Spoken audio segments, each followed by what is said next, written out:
এখন যারা ফেসবুকে কাজ করে যাচ্ছেন তাদের জন্য সময়টা অনেক খারাপ চলছে। ভিডিওতে রিচ এঙ্গেজমেন্ট খুবই কম, তো তাদের জন্য ভিডিওটি। হ্যালো এভরিওয়ান, কি খবর, কেমন আছেন সবাই? আশা করি সবাই ভালো আছেন। নতুন একটা ব্লগে সবাইকে স্বাগত জানাচ্ছি।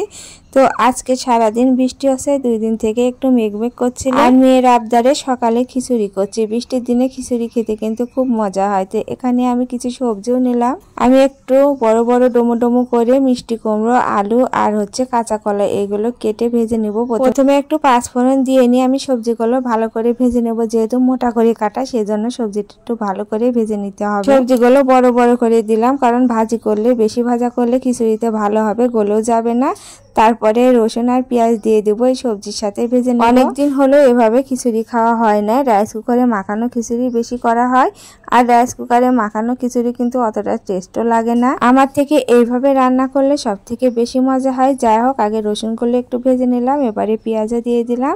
এই সবজির সাথে আমি ভেজে নিয়েছি। আর এবারে আমি ধুয়ে নেওয়া চাল আর ডাল দিয়ে দিলাম, দিয়ে কিছুক্ষণ ভেজে নিয়ে লবণ আর হলুদ দিয়ে তারপরে জল দিয়ে দেবো পরিমাণ মতো। তো প্রথমে আমি বলছিলাম, যারা আমরা ফেসবুকে কাজ করছি, এই সময়টা আমাদের জন্য অনেক খারাপ চলছে। অন্তত 3 মাস হলে আমাদের ভিডিওতে ভিউজ নেয়, এঙ্গেজমেন্ট নেয়, ফলোয়ার নেয়। অন্তত 3 মাস হলে আমরা অনেক দুশ্চিন্তার মধ্যে আছি। কিন্তু নতুন যারা অনেকেরই সুখবর এসেছে, তারা অল্প ভিউজ আর ফলোয়ার পরও তারা কন্টেন্ট মনিটাইজেশন পেয়ে গেছে। কিন্তু আরো অনেকে আছে তারা কিন্তু পায় না। কন্টেন্ট মনিটাইজেশন আর সোনার হরিণ জানি না তারা কবে পাবে, কিন্তু অনেক ধৈর্য ধরে তাদেরকে কাজ করতে হবে।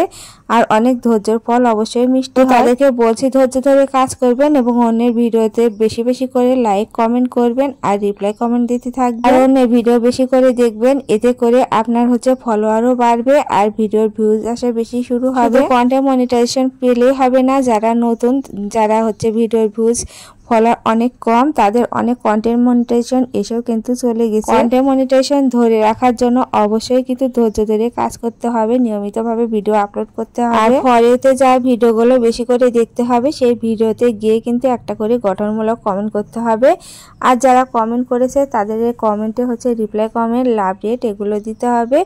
এভাবে কিন্তু আমাদের ভিডিওগুলো এগিয়ে নিয়ে যেতে হবে। সেজন্য আমাদের কিন্তু কঠোর পরিশ্রম করতে হবে এই সময়টা। এইভাবে কাজ করলে কিন্তু আমরা একদিন সফলতা পাবো। কিন্তু 3 মাস হলো, 4 মাস হলো যারা আমরা অনেক কষ্টে আছি, আমাদের ভিডিও ভিউজ ফলোয়ার নেই, সেজন্য দুশ্চিন্তা না করে এভাবে কিন্তু নিয়মিত কাজ করে দিতে হবে। তাহলে কিন্তু অবশ্যই আমরা ফলোয়ার পেয়ে যাব, আবার রিচ, ভিউ, এঙ্গেজমেন্ট সবকিছু কিন্তু আমরা ফিরে পাবো। যাই হোক, আমি দুপুরে রান্না একবারে করে নিচ্ছি। মানে বৃষ্টি হচ্ছে, বৃষ্টির সময় অতটা বারবার রান্না করতে ইচ্ছা করে না। তো এই সকালে আমি আলু ভাজা করেছিলাম, তো দুপুরের জন্য করলা আর লাল শাক। এবারে মাছের ঝোল করব, আর ফলি মাছ অনেক ভালো লাগে আমার। এই সময়টায় সবজি অনেক কম পাওয়া যায়, আলু, ডাঁটা, টমেটো দিয়ে ফলি মাছের ঝোল করে নেব। তো আমাদের জন্য এই সময়টা অনেক খারাপ গেলেও কিন্তু একদিন আমাদের সুসময় আসবে, সেজন্য ধৈর্য ধরে আমাদেরকে অবশ্যই লেগে থাকতে হবে ফেসবুকে।